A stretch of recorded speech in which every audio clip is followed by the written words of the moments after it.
Good morning everyone. For today's video guys, mag-prepare ako ng mga prutas para sa amo ko.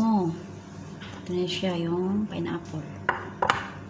Apple at saka itong banana at saka itong orange.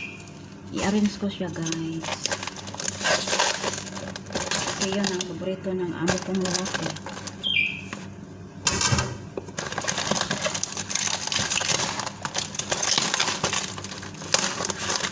Lagay ko siya sa i-arrange ko siya dito.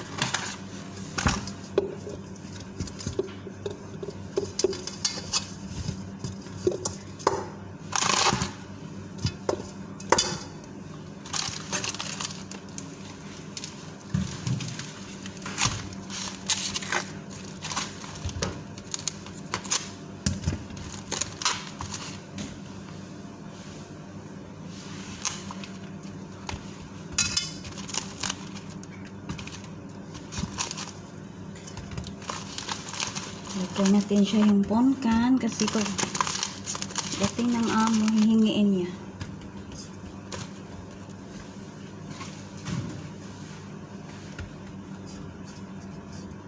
So, ayan na siya guys. Tingnan nyo guys. Ayan na siya. Tapos itong, kasi itong pineapple paborito niya, takpan ko to. So, thank you for watching guys. Bye-bye. God bless all.